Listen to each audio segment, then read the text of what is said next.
मार्च 26, 1991 जनूबी कोरिया की हिस्ट्री का एक बहुत बड़ा दिन था। पूरे मुल्क में पहली बार लोकल डेमोक्रेटिक इलेक्शंस हो रहे थे। हर तरफ पुलिस तैनात थी, स्कूल बंद थे और सड़कें बिल्कुल खाली थीं। लेकिन इसी सन्नाटे के बीच डेगू शहर के एक छोटे से इलाके में 5 बच्चे अपने घर से निकलते हैं। वो अपने पेरेंट्स को बोलते हैं कि वो पास के वायु माउंटेन पर स्लैमेंडर यानी एक तरह की छिपकली जैसे जानदार के अंडे ढूंढने जा रहे हैं। वो बच्चे इस दोपहर के बाद कभी लौट कर नहीं आए। उन्हें ढूंढने के लिए साउथ कोरिया की हिस्ट्री का सबसे बड़ा सर्च ऑपरेशन चलाया गया। 3 लाख से ज्यादा पुलिस ऑफिसर्स और आर्मी पर्सनल लगाए गए, पर 11 साल तक एक भी सबूत नहीं मिला।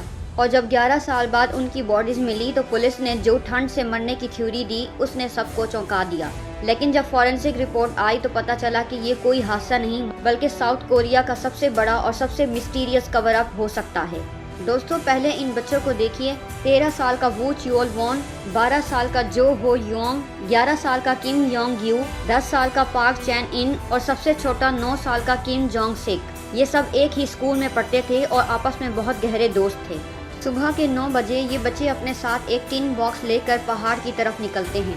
एक्चुअली शुरुआत में उनके साथ एक छोटा बच्चा किम टेरियोंग भी था, लेकिन उसे भूख लग रही थी और उसकी मां ने उसे पहाड़ पर दूर जाने से मना किया था, तो वो रास्ते से ही घर लौट आया और यही डिसीजन उसकी जान बचा लेता है। दोपहर को जब सबसे बड़े बच्चे के ताइक्वांडो क्लब से कॉल आती है कि वो क्लास में नहीं आया, तब पेरेंट्स को रियलाइज होता है कि कुछ गलत है। अब यहाँ आती है पुलिस की सबसे पहली और सबसे बड़ी लापरवाही। क्रिमिनल साइकोलॉजी और इन्वेस्टिगेशन लिटरेचर में एक कॉन्सेप्ट होता है जिसे कहते हैं द गोल्डन 24 आवर्स। किसी भी लापता इंसान के केस में पहले 24 घंटे सबसे क्रूशल होते हैं, क्योंकि सबूत ताज़ा होते हैं और गवाहों की मेमोरी क्लियर होती है। लेकिन चूंकि उस दिन मुल्क में इलेक्शंस चल रहे थे, पुलिस ने सोचा कि बच्चे शायद घर से भागकर सियोल शहर चले गए हैं। कोई इमीडिएट सर्च ऑपरेशन नहीं किया गया और यही पहली गलती पूरे केस का रुख बदल देती है। अगले ही दिन जब मामला संगीन हुआ तो साउथ कोरिया के प्रेसिडेंट को खुद इंटरवेन करना पड़ा। मुल्क के 3 लाख से ज्यादा सैनिक और पुलिस ऑफिसर इस छोटे से पहाड़ पर उतार दिए गए। टीवी पर इसकी लाइव ब्रॉडकास्टिंग होने लगी। बच्चों की तस्वीर को दूध के डब्बों, सिगरेट के पैकेट्स, फोन कार्ड्स और यहाँ तक के कॉमिक बुक्स पर प्रिंट किया गया। एक बड़ी स्टील कंपनी ने 10 मिलियन वॉन का इनाम रख दिया। लेकिन यहाँ पर मीडिया ने एक बड़ी मिस्टेक की। उन्होंने रिपोर्ट किया कि बच्चे फ्रॉग एग्स ढूंढने गए थे, जबकि वो एक्चुअली स्लैमेंडर के अंडे ढूंढ रहे थे। इस एक छोटी सी गलती की वजह से उन बच्चों को पूरे मुल्क में द फ्रॉग बॉयज के नाम से जाना जाने लगा। इन बच्चों के पेरेंट्स ने अपनी जॉब्स छोड़ी। एक पिकअप ट्रक पर अपने बच्चों की तस्वीर लगाकर वो पूरे मुल्क में भटकते रहे, हजारों झूठी रिपोर्ट्स का पीछा करते रहे। इस पूरे दर्द के बीच 3 बच्चों के बाप तो अपने बेटों का सच जाने बगैर ही इस दुनिया से चल बसे। एग्जैक्टली 11 साल बाद सितंबर 2002 में एक आदमी इस पहाड़ पर कुछ अकाउंट्स इकट्ठे करने जाता है और वहां उसे दिखती हैं इंसानी हड्डियां और फटे हुए कपड़े। घर से सिर्फ 3.5 किलोमीटर दूर इसी पहाड़ पर, जिसे उनके पेरेंट्स रोज अपनी खिड़की से देखते थे, 5 बच्चों के स्केलेटन्स मिलते हैं, एक के ऊपर एक, पत्थरों से ढके हुए।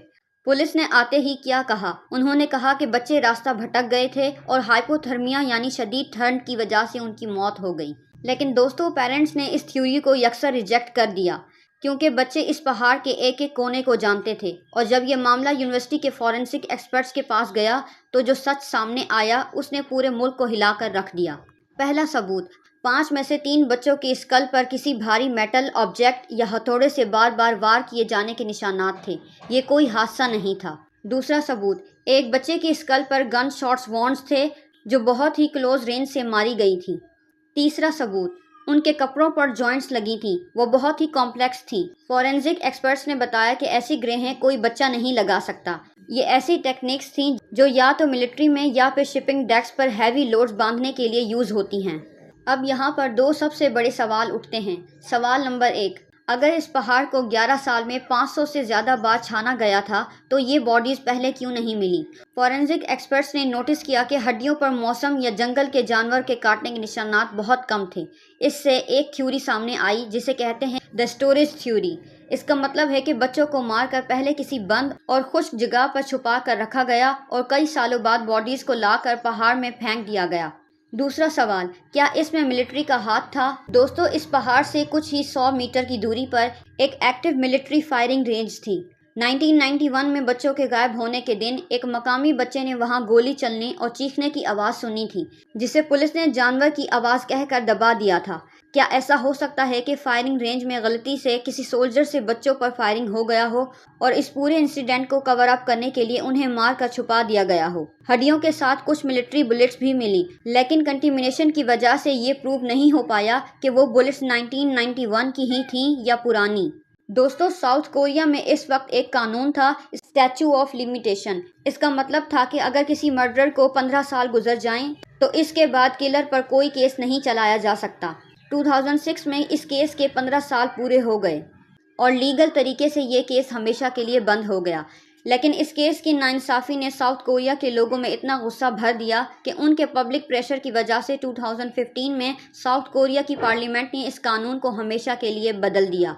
अब वहां मर्डर केसेस पर कोई टाइम लिमिट नहीं है। 5 बच्चों की हड्डियों को सुपुर्द खाक कर दिया गया। ताहम उनकी फैमिली ने इस उम्मीद पर बच्चों की स्कल तिब्बी बरादरी को साइंसी तहकीक के लिए अतियां कर दी कि शायद फ्यूचर की मॉडर्न टेक्नोलॉजी उनकी मौत की वजूहात के बारे में कोई नया सुराग दे सके।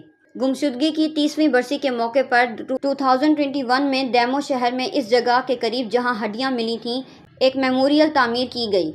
इसका सरकारी नाम frog boys memorial and child safety pre monument रखा गया। इसी साल डेमो पुलिस ने ऐलान किया कि उन्होंने इस केस का नए सिरे से जायजा लेने और नई इन्फॉर्मेशन का पीछा करने के लिए एक खसूसी टीम तश्कील दी है। इस तहकीक में अब तक कोई ऐसी ठोस पेशरफ्त सामने नहीं आई जिसे अवाम के साथ शेयर किया गया हो। दोस्तों, आपको क्या लगता है, क्या ये किसी सीरियल किलर का काम था या फिर एक सोचा समझा मिलिट्री कवर अप? हमें कमेंट्स में ज़रूर बताइए। वीडियो पसंद आई तो शेयर कीजिए। मिलते हैं नेक्स्ट वीडियो में। Thank you.